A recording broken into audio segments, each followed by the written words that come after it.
आजकल काफ़ी बड़ी सी कॉमन सी समस्या हो गई है। जैसे अल्ट्रासाउंड पे दिख रहे, अल्ट्रासाउंड पे ये जैसे अभी मैंने अल्ट्रासाउंड किया है तो ये छोटी छोटी जो दिख रही है ना गोलियां जैसी, ये अंडादानी में अंडों की मात्रा है। तो पीसीओडी में बेसिकली क्या होता है कि हार्मोन थोड़ा इम्बेलेंस हो जाता है, जिसकी वजह से अंडादानी में अंडों की मात्रा बढ़ जाती है, क्वालिटी थोड़ी सी खराब हो जाती है। मात्रा बढ़ने की वजह से अंडादानी अपनी हैवी हो जाती है, ठीक है। और उसके जो हार्मोन सिक्रेट होने वाले होते हैं उनमें इम्बेलेंस हो जाता है। तो बेसिकली जो अंडा अपना बढ़ना चाहिए, फॉलिकल बनना चाहिए, वो टाइम पे नहीं बनता है, या तो फॉलिकल नहीं बनता है या फॉलिकल रप्चर नहीं होता है, मीन्स एग रिलीज नहीं होता है, जिसके कारण ओवुलेशन नहीं हो पाता, मतलब प्रेगनेंसी नहीं हो पाती है, पीरियड्स लेट हो जाता है, लाइनिंग धीरे धीरे करके लेट जाके झड़ती है तो पीरियड्स लेट आता है, ठीक है। या फिर पीरियड्स नहीं आता है बिना दवाइयों के। तो अल्ट्रासाउंड पे ये जो पिक्चर दिख रही है, तो जरूरी नहीं है कि हर पेशेंट को पीसीओडी हो। अल्ट्रासाउंड पे पीसीओडी वाली पिक्चर उनमें भी दिखाई दे सकती है जिनमें पीसीओडी ठीक हो जाता होता है, ठीक है। पीसीओडी का ठीक होना मतलब पीसीओडी में हार्मोन बैलेंस में आ जाना।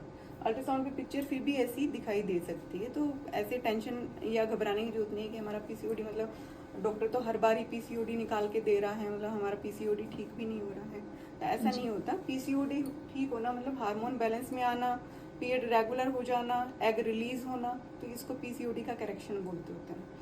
और अल्ट्रासाउंड पे ऐसी पिक्चर दिखाई दे सकती है, तो जरूरी नहीं है कि सबको पीसीओडी है, उसमें और भी लक्षण देखने होते हैं। जैसे पेशेंट अगर ये पिक्चर दिखाई दे रही है तो उसके पीरियड्स रेगुलर हैं, इरेगुलर हैं, लेट हो रहे हैं, दूसरे एंड्रोजन हार्मोन बढ़ने की वजह से कई बार अपना वेट गेन शुरू हो जाता होता है, ठीक है। फेस पे कई बार हेयर आना शुरू हो जाते हैं, तो ये सारा कुछ मिला के पीसीओडी बोला जाता है, ना कि सिर्फ अल्ट्रासाउंड पे पीसीओडी दिखाई देना, ठीक है।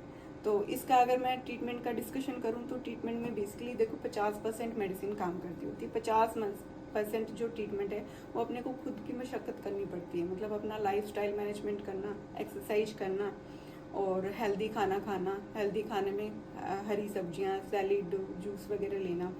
बाहर का खाना, पैकेट वाली चीज़ें, जंक फूड है, इनको अवॉइड करना रहता है।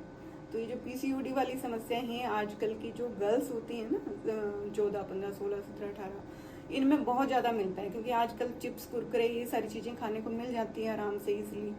बच्चे हॉस्टल में पढ़ते हैं, बच्चे एक्सरसाइज नहीं करते हैं, फिजिकल कोई भी काम इतना नहीं करा जाता है, बैठ के पढ़ाई करना है, मोबाइल देखना है, ये सारी चीज़ें इतनी ज़्यादा कॉमन हो गई, उसकी वजह से ये पीसीओडी बनता जा रहा है, ठीक है।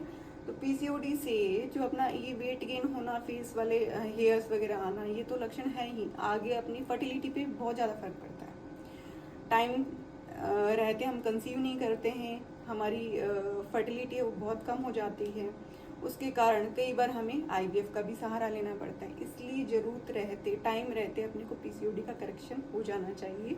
अपना जो खाना पीना बदलने से, लाइफस्टाइल बदलने से बहुत ज़्यादा फर्क पड़ता है, ठीक है। कुछ मेडिसिन होती है, हार्मोन्स होते हैं जो हमें 2 से 3 महीना लेना पड़ता है, उनके साथ साथ अपने को एक्सरसाइज, लाइफस्टाइल मैनेजमेंट, ये सारा करना पड़ता है, तो पीसीओडी करेक्ट हो जाती है।